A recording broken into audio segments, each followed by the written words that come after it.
So, today I want to do my review of Cloud Atlas by David Mitchell. Now, some of you might be thinking, William, why are you reviewing a very well-known popular book? I've seen, and this is true, I have seen many bigger booktubers with like 2,000 to 50,000 subscribers review this book, and I've seen the fans of the movie rave a lot about it. The movie was a financial failure, but the fans of that movie rave about it a lot. So, and I have seen those reviews on YouTube. I've seen the other book reviews. However, I feel that after watching them, I do feel that I actually have something to add to the table. There are some things the other reviewers are not mentioning, and the people in my immediate circle in BookTube, the ones I communicate with the most regularly, are not talking about Cloud Atlas. So yeah, I feel I have something to add to the overall conversation. And I want to alert my friends about this book. So, I'll talk about the movie very, very, very briefly, because this is about the book. So, I enjoyed the movie. It was fun, it was creative, it was ambitious. It brought to life a lot of the images in my mind of Cloud Atlas. It complemented the book very well. So it was a very well put together movie, but it had its problems, and it's not the visual masterpiece that the fans rave about.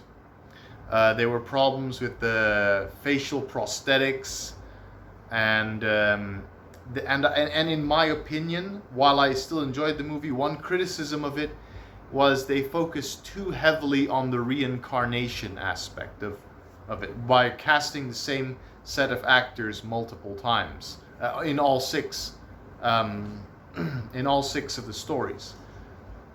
So they focused too heavily on the reincarnation aspect. The reincarnation is hinted at, but in a more subtle way, shall we say. So that's my opinion on the film. I enjoyed it, but it's not the masterpiece that the fans of the film rave about. Now, so what is Cloud Atlas?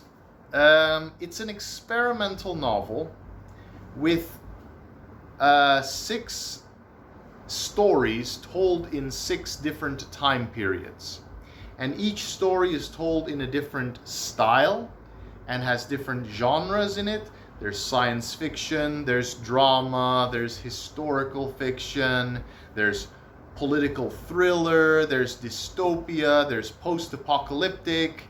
It's all in there. Some of the stories have several genres overlap, and there's comedy. So much. And these 6 stories on the surface are seemingly unrelated to each other. Okay? But each story is nested into the previous story. So the first 5 chapters are the first halves of the first 5 stories. And then they're interrupted at a critical moment. At a critical moment in the narrative, it's interrupted, the first 5. And then the middle story, the 6th one, is the only story, the post-apocalyptic story, Slushas Crossen and Everything After. That one is not interrupted.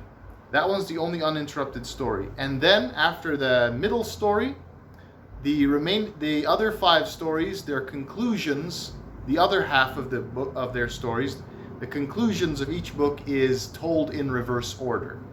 So it has what the people on the internet are calling the Russian doll structure. Are you hearing that motorcycle? Because I am. So the Russian doll structure. So it's interesting. So you get 5 climactic moments told in succession, and then 5 conclusions told in succession in reverse order. So it's a pyramid structure. And then in the middle, it's the only uninterrupted story. Now, most of the stories, they're all very good stories. I enjoyed them all. This is like the best out of an anthology book. The best stories you can get out of anthologies. However, it's important to note that this book is not an anthology, because each story complements the others. This is just like a sampler of several different genres, you should say. And another thing about the story structure is each of the preceding stories is nested into the next story. So the character in the next story says, "Gee," in the first half, in the first half of each story, they say, "I wonder what happened to the character in the previous story." It's like they're reading a book or they're watching a film, and then they're left asking questions as to what happened to what was the fate of the previous character, before their own story is interrupted, and then the next character is like reading or listening or watching about the previous character's experience, if that makes sense. So each story is nested into the next story. If it's like a manuscript, a book, or a film, so etc., etc., etc. One person is wondering, is reading a book telling the story about the previous character, and then the story is interrupted, but he's pondering what happened to the previous character. Or if another one is watching a film, and then their story is interrupted, but he or she is also wondering what happened to the fate of the previous character. And then the conclusions to each character's story happen in the next half of the book. Now, this is a very, very unique structure, this Russian doll thing. But this collection of seemingly unrelated stories that have like connections to each other, that have hints as to this is all happening in this, that is all happening in the same universe, but the stories are seemingly unrelated, but they have connections and they do share themes. More on that in a bit. This is not something new. I've seen it in another book that I read once, which is an alternative history book called The Years of Rice and Salt by Stanley Robinson. That book also plays with the element of reincarnation and then tells multiple stories with different structures and different genres in them. And there's an experimental movie I watched a few years back that was made in Finland, of all countries. A movie out of Finland called The Book of Fate. I forgot the Finnish name to that film. And that one told 5 stories from 5 different genres, and they're all loosely connected by various things in one specific way. That experimental novel. So this collection of seemingly unrelated stories is not something new. However, David Mitchell does it well. The structure of the Russian doll structure, and he tells 6 really unique and also very engaging stories. He does it the best, in my opinion. He does it better than Stanley Robinson. He does it better than the movies who have experimented with this mode of storytelling, if you will. This is my double shot espresso made from Starbucks. I bought it at the supermarket. I'm not sponsored, by the way. Anyway, each book has its own strengths and weaknesses. Let me just briefly tell you the 6 stories. I'm not going to give you any major spoilers, so I'll just tell them to you quickly. The first one is The Pacific Journal of Adam Ewing, which is about a American lawyer in the 1850s traveling on a ship in the Pacific Ocean, and he sees the cruelty of slavery on various islands that he stops at. The second one is Letters from Ziedelgem, which is in Belgium, and it's from the perspective of a bisexual man named Robert Frobisher, who's helping an aging musician, an aging composer, continue writing songs, continue producing musicals, if you will, continuing with musical writing, musical composing. The third story is a political thriller in 1975, Half-Lives, the first Louisa Ray mystery, I believe it was called. It's about a journalist uncovering a conspiracy at a nuclear power plant in a fictional city in California in the 1970s.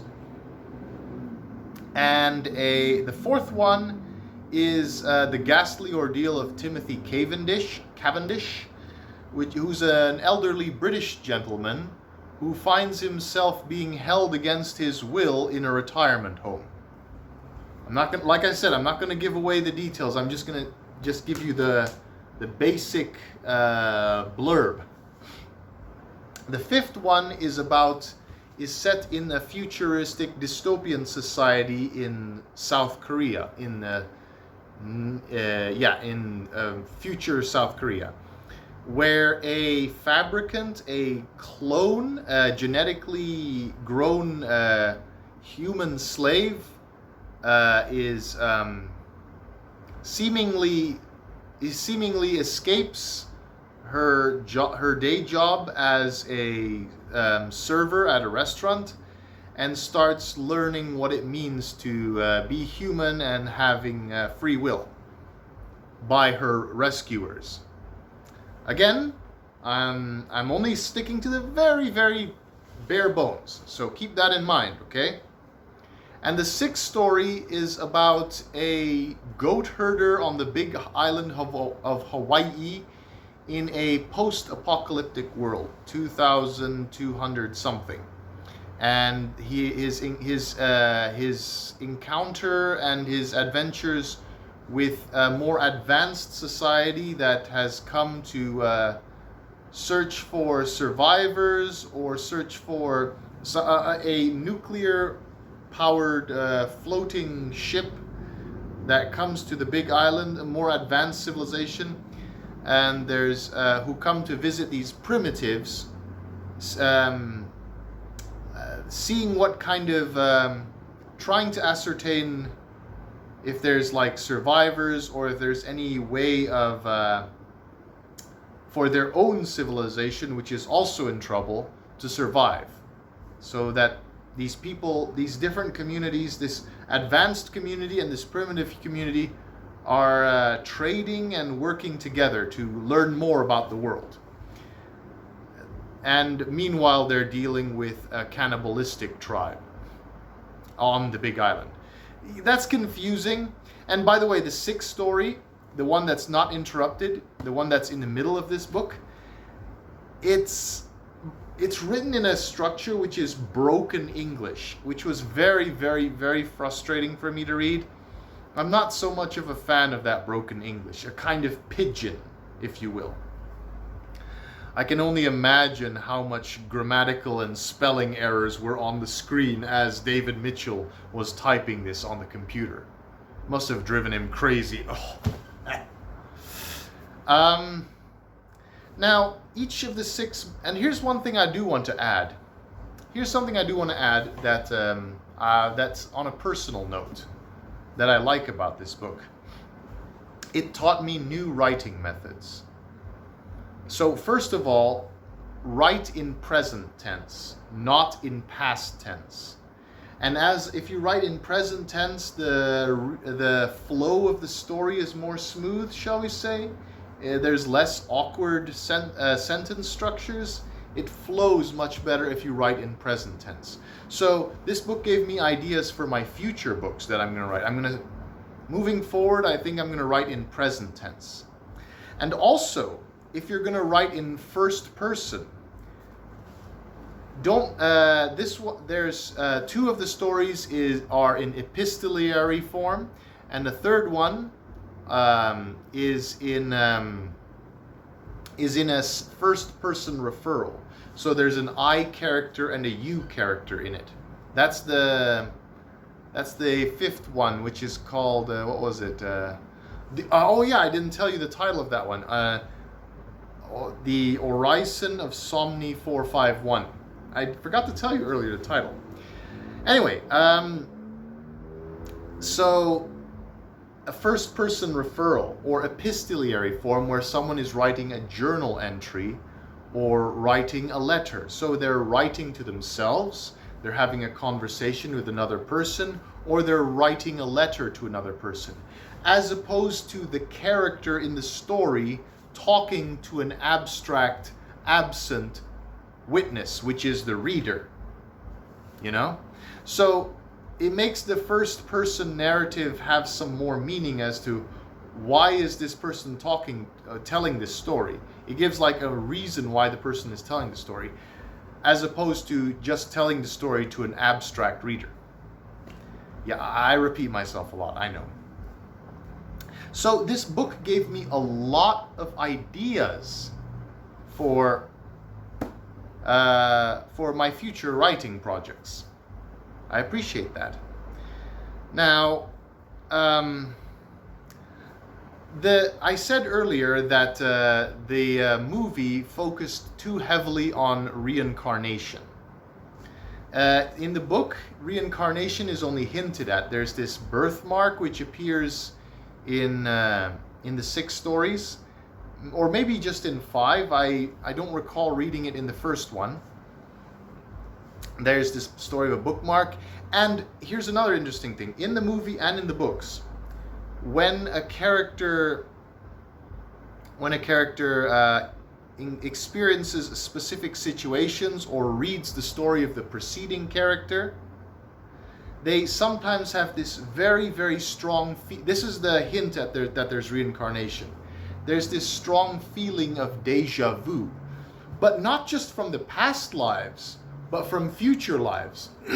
So David Mitchell is hinting that if you have this strong feeling of déjà vu, like the feeling that this moment has happened before, it means you're having memories, or you have awareness of your past lives and even your future lives. So it's much more strongly hinted at in the movie, but it also occurs in the book. Now, the last thing I want to get into before I give the rating of this book. Oh, and by the way, no. So the reincarnation is too heavily implied is too heavily played with in the movie. In the book, it's more implied, and it doesn't have to be strictly reincarnation. Not all of the 6 characters are reincarnations of the previous character. Timothy Cavendish was old enough to be alive during Louisa Ray's story. A lot of the reviewers on YouTube fail to see this. So it's not strictly reincarnation. Maybe some of the characters in this book are reincarnations of the previous characters, but not all 6. It does not have to strictly be that way. And so there was one thing. The themes. So what is the author trying to do with this 6 nested story structure? Is it a gimmick? Is it the author is? This is true, I think. The author is offering a challenge to the reader, like a choose your own adventure book, to connect the dots, to connect the connecting themes, to connect the patterns, to see how one book relates to the next, one story relates to the other story. The author, David Mitchell, invites you to connect the dots. So it is a little bit of like a puzzle game, right? A puzzle book. But in other ways, the connecting themes. Now I'll let people with more deeper philosophical inclinations speak about the connecting themes. But the one that I agree with, and this is nothing new, by the way, I have seen booktubers mention this, is that, and the author himself, the common theme of all 6 stories is certain people groups exploiting other people groups, exploiting the strong, abusing the weak, and how the weak overcome the overwhelming odds against them. And the connecting theme of this is it just takes one person to save humanity. It takes one person to maintain hope that they have, that to realize the beauty in life, whether it be through art, music, appreciation of nature, etc., etc. That it takes only one person to keep hope alive so that humanity will survive. Because and so this one person will ensure the survival of these very few individuals will ensure the survival of the human race just out of their hope and out of their optimism. The question the author invites you to do is ask yourself if you are that one spark of optimism that will ensure humanity's survival to the next generation. That is, in a world of darkness, in a universe of pessimism and darkness, where all hope is seemingly lost, and that this pattern repeats itself over and over and over again. It seems like all of life is complete bleakness. Are you that one spark of light? Are you that one spark of light? And it's all that it takes to. It's all that it takes for humanity to survive. As the final line in the book states, and don't worry, this is not a spoiler. This is just the final sentence. Yet what is any ocean but a multitude of drops? The only thing that matters is your own sense of hope and optimism. So I agree with that theme. Otherwise, I'll let people dive deeper into the more artsy and philosophical stuff. I'll let other people talk about their points of view. But that's the one thing that I took away from this book.